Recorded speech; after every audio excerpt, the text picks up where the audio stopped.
Na yung tipong kahit na umalis tayo ng matagal, yung hindi natin sila mamimiss.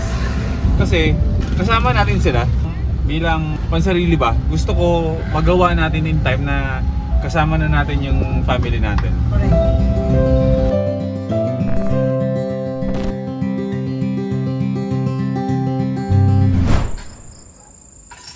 Magandang gabi sa inyong lahat mula dito sa Alitaptap Base Camp.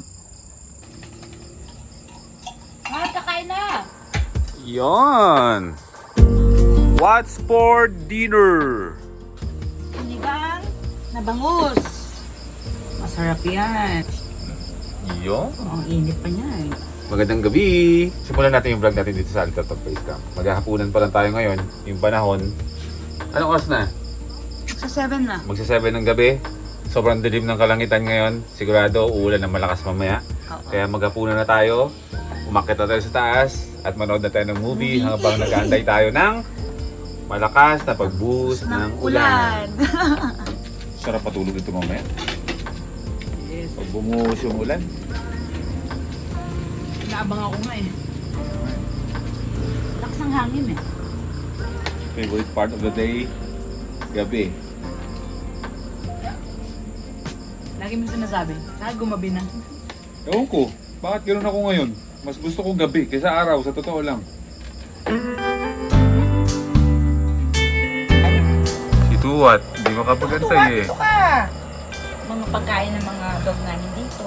Kung anong kinakain namin ni Boy P, ganun din yung kinakain nila. Bagong sinaing. Hindi sila kumakain ng paano. Ano yan? Ng bahaw? Ayaw nila. Sinagawan kasi siya ng pagkain ni Tuwat eh. Oo. Pag magkakatabi sila.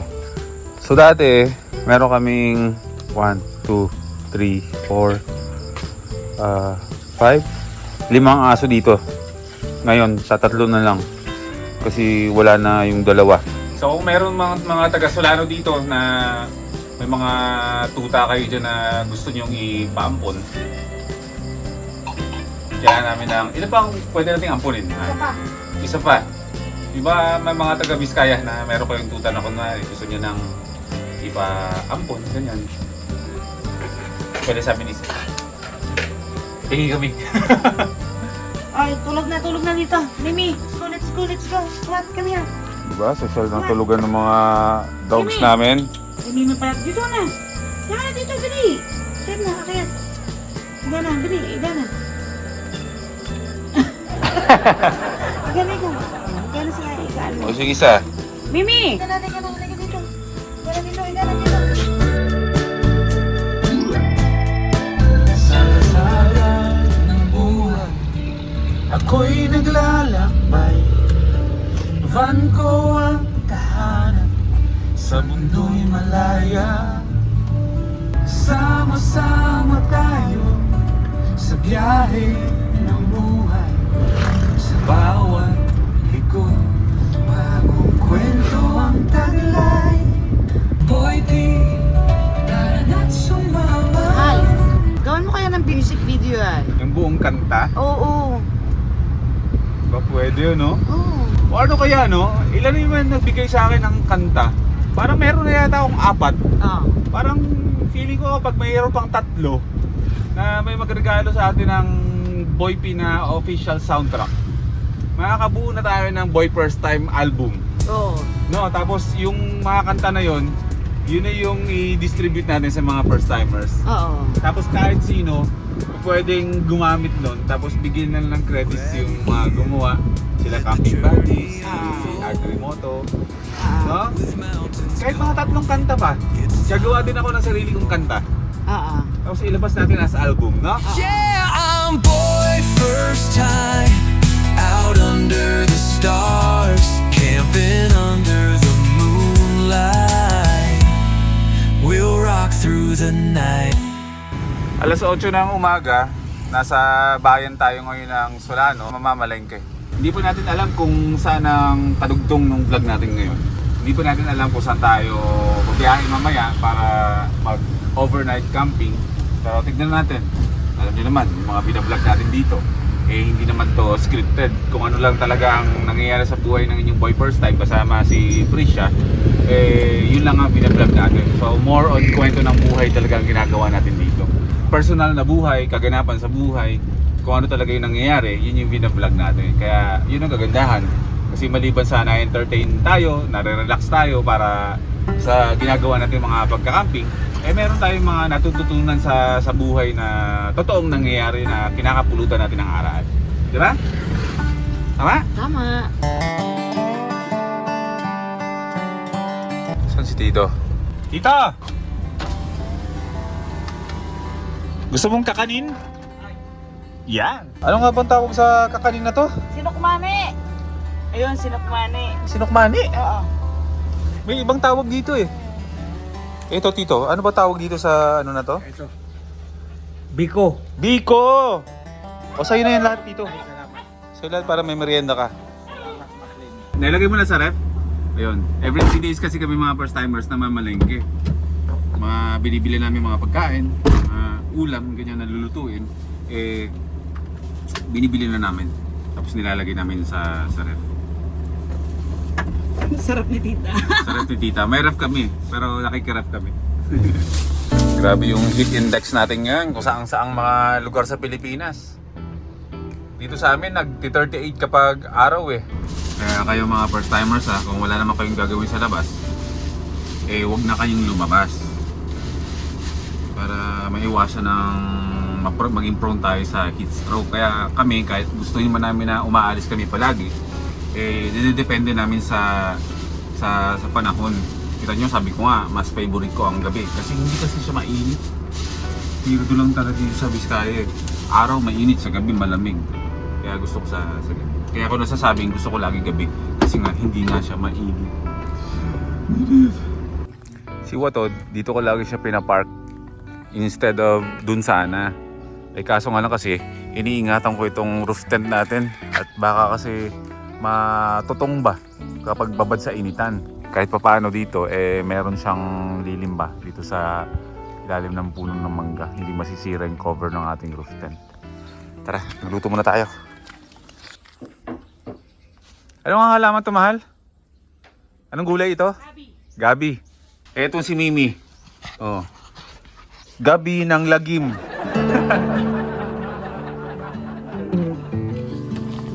Ang tanghalian naman natin ngayon ay tinolang manok. Siyempre with gulay na pinitas lang sa pakuran ng Alitap-Tap Base Camp. Kain po. Iba yung nagagawa ng ano? Nung init ng panahon. Sobrang mahal. Yun. Sobrang init. Matutulog ka na may mga plano pero pagising mo at galit na galit yung tirik na tirik yung araw. Napakadelikado kaya. Oo. Ano yung pinakamataas na heat wave na mayroon sa Mindanao? Davao ba yun? Oh, 50 yan yata. Malapit na mag-50, di ba? Oo. Oh my God. Napakadelikado ng ganun. Dito na nga lang sa atin eh. Maaliwanas na ha, mahangin na. Pero ramdam pa natin yung init. What more pa sa Manila or ano? Sa Bulacan yata. 42? Mm-mm. Di ba tayo sanay na bumabiyahe? At every year talaga may point talaga ng taon na meron talagang struggle tayo na hindi tayo makaalis-alis dahil nga sa heat wave. Napakadelikado kasi talaga niya. Kaya wala kaming ginawa dito kundi mag-rehydrate kami ng ng tubig. Bumibili kami ng tubig sa labas na maiinom na every time na sa taas may tubig kami, dito sa baba may tubig, sa sasakyan may tubig, puro kami tubig. Kasi ganun kahalaga yung rehydration sa mga ganitong klaseng panahon. Correct. Kaya mag-iingat kayo mga first timers, lalo na yung mga anak natin na pumapasok sa school.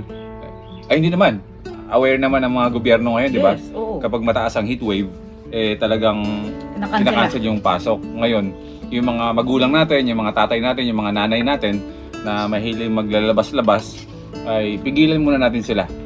Kung meron naman tayong mga aircon, dun sa syudad may aircon, dito wala eh. So talagang kailangan naming magkulong lang palagi dito sa ilalim ng base camp para hindi kami ma-expose masyado sa init ng araw. Kaya yung mga nanay natin at mga tatay natin, yung mga lolo't lola natin, ay wag niyo muna silang palalabasin, lalo na sa mga katanghalian kasi delikado. Di ba nang lumaki yung mga bill ng mga kuryente nating lahat. Kaya kung ano pa mangyari sa mga mahal natin sa buhay na nabababad sa initan, mahirap. Iisin na lang natin magbayad tayo ng malaking bill. Kaysa, di ba, mas mahal ang bill sa ospital. No? No, minsan nga nagpapatingin ako sa mga nagko-construction. Patirik na. Oo. no? Parang, kaya nila. Kasi sanay sila. Pero sa mga tulad natin na Hindi sanay. hindi sanay, delikado yun. Correct. Mm-mm. Sa Bulacan, ang lapit ng Earth sa araw eh. Ito yung sun, ito yung Bulacan. Ano bang gusto mo? Tag-araw o tag-ulan? Tag-ulan. Weirdo ng weather natin. Ganun ang gusto ko. Init sa araw. Tapos, gabi, uulan. Gusto ko yung klima ng Nueva Vizcaya kapag bare month. Pag bare months talaga. Pagpasok ng September hanggang February, yun ang pinaka-the best. Na weather dito. Yes. Kahit tanghaling tapat, Jacket ka. naka-jacket ka. Masakit sa kalamnan ang kalamigan dito kapag bare months to February. Ito na, hindi nga tayo naliligo, 3 days eh.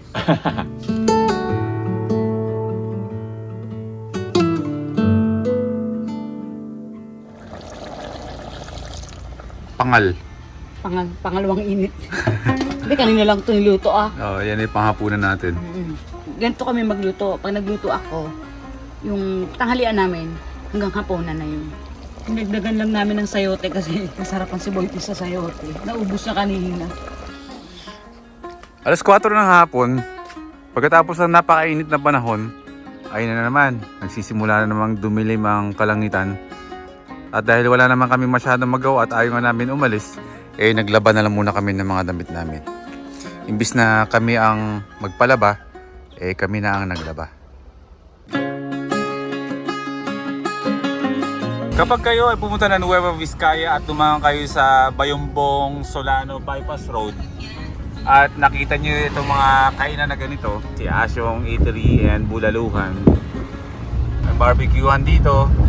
Ang ibig sabihin nun ay malapit na kayo sa Alitaptap Base Camp. Just in case lang naman na kayo ay bumabiyahe, kunwari nagno-north loop kayo o dadayo kayo ng up north, pwede naman kayo dumaan.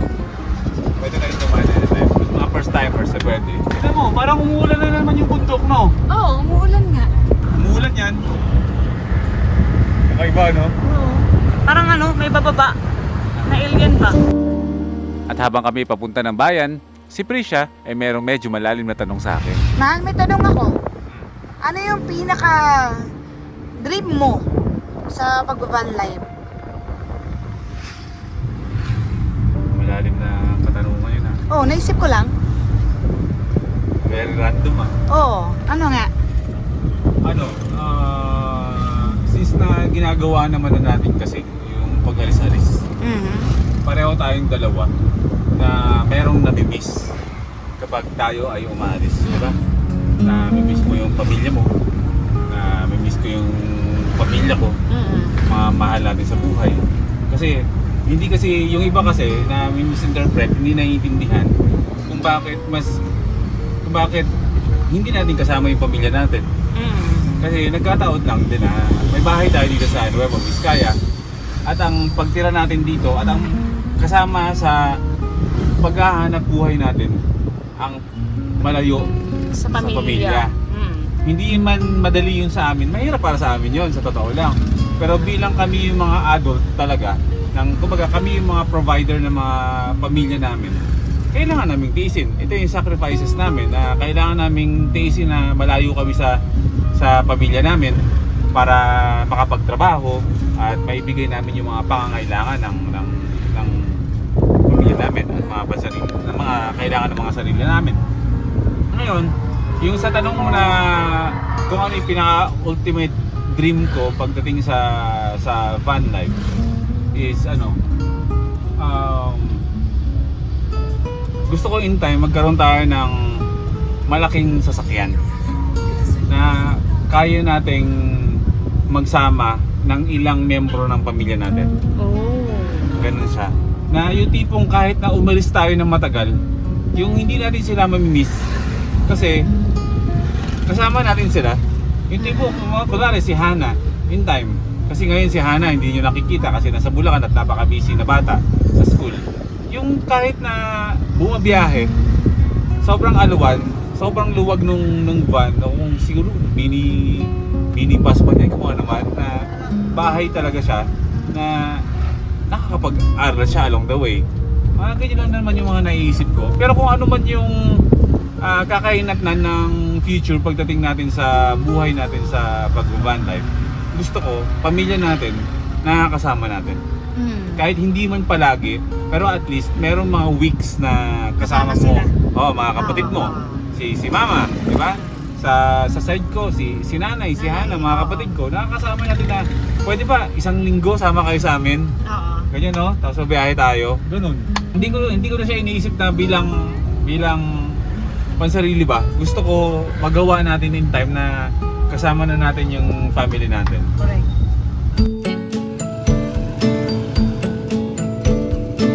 Hello sa inyo. Naka-order ka na? Bro, may tanong ako. Triangle kung tawagin to, di ba? So dito nyo makikita itong chicken pastel station at iba pa. Pangalawang beses namin pumunta dito. The last time na pumunta kami dito, isang binili naman namin is yung chicken pastel, yung chicken with rice. Bro, ito ba ay lahat ba nito ay kayo ang gumagawa? Kayong dalawa ni Mrs.? Marami palang option eh. Chicken pastel with rice. Tapos may mga Graham bars and kung ano-ano sila. Sana all pwede kumain. Ay, ikaw, tigim na konti. Wala na, pabalik-balik ka na ngayon. Nakita mo na kung ano yung mga gusto mong kainin eh. Ito talaga yung pinunta ko. Craving satisfied. Thank you. Craving satisfied ka na. Oo. Let's go at manonood pa tayo ng movie mamaya. Yes. Movie marathon. Hanggang episode 30 ang pinapanood Hindi lang. namin. Hindi lang. ba? Oo. Tanong mo kung alam nila yon. Yung My Love from the Star. My love from the start. Ganyan ako na Willy sa ganun. Alam niyo mga first timers, napuntahan na namin dati to ni Commander D ng gabi. Yung triangle na pinuntahan namin kanina, dito nyo rin makikita itong mga ihawan. Mood tripan sa gabi. Kung sakali man na mapunta kayo ng Solano, masarap mamasyal dito kapag gabi. Pag sinabing food trip, madaming pwedeng kainan. Ganda ng mga kubo, no? At habang kami pabalik ng Alitatap Base Camp, hindi pa rin matapos-tapos ang malalim na usapan namin dalawa ni Prisha. Pero naniniwala ako na lahat ng yan ay mangyayari. Kahit kayo mga first timers. Kung meron kayong mga bagay na gustong mangyari in time, hindi man sa ngayon, huwag nyo lang siyang aalisin sa isipan, sa puso't isipan ninyo. As time goes by na kayo ay nagsisipag, tayo ay nagsisipag, or nagsiset tayo ng goal natin sa buhay, huwag natin aalisin sa isipan natin kung ano yung gusto nating maging. At kung ano yung mga gusto nating maging, at kung ano yung mga bagay na gusto natin na mangyari in time, lahat kasi yan, merong kaakibat na sakripisyo. Hindi mo makukuha yung isang bagay nang hindi wala kayong sinasakripisyo. Totoo yan. Outdoor na pamumuhay is parte na talaga siya ng pagkatao natin. Kasi kailangan natin gawin yung ganito maliban sa ito yung pinagkakabala natin, ito yung trabaho natin. At the same time, kailangan natin siya sa buhay dahil nga sa mga condition ng ating mga healthy mga kaisipan. I mean, majority kasi lahat ng mga taong mahilig sa outdoors ay yun yung therapy nila. May mga taong ginagawa talaga yun in purpose para sa pansarili nilang kapakanan, sa pansarili nilang kapayapaan, therapy nila, sinasabi nila tulad ng pagmotor, di ba? May mga taong bakit ang hilig mo magmotor? Dumating din ako sa point na gano'n na ang init-init, di ba? Inuulan ka, arawin, motor ka ng motor. Kasi yun yung bagay na nagpapasaya sa akin. Yun yung nagpapasaya sa amin na mga mahilig sa nagbumotor. Parang ganyan. So, hindi mo mapipigilan yung isang bagay na alam mo na yun yung nagbibigay ng kasiyahan o yun yung nagbibigay ng therapy sa isang taong mayroong kinakagiliwang gawin tulad ng buhay sa labas, tulad ng ginagawa natin o yung mga mahilig sa motor. Lahat kasi meron tayong mga sariling kapamaraanan para makuha natin kung kung ano yung dapat nating maramdaman, yung mga maganda nating maramdaman. Kung saan ka payapa, kung saan ka kampante, kung saan ka nako-comfort, o saan ka makakaramdam na cozy yung pakiramdam. Eh, kanya-kanya talaga tayong hanap ng kapamaraanan yon. At hindi naman lahat ng tao pare-pareho ng trip sa buhay. Yun nga ang tinatawag na finding happiness, kung saan ka nakakakuha ng kapayapaan at kung saan ka nakakakuha ng kaligayahan. Kahit sinong tao magsabi sa iyo bakit mo di-discourage ka, o bakit mo ginagawa yung ganyan, iba yung trip mo, bakit mo sa dami-dami ng pwedeng gawin, ba't yung ginagawa mo, hindi ka maapektuhan kasi alam mo sa sarili mo na yung ginagawa mo is hindi ka masaya, diba? Basta wag na wag nyo hayaan na madiktahan kayo ng iba. Pag usaping pansariling kaligayahan, kayo ang masusunod, tayo ang masusunod. Kasi pakiramdam natin yun, hindi nila pakiramdam. Tama. At kailangan nating respetuhin yung mga trip ng mga ibang tao kung saan sila naging masaya. Kung sa anong klaseng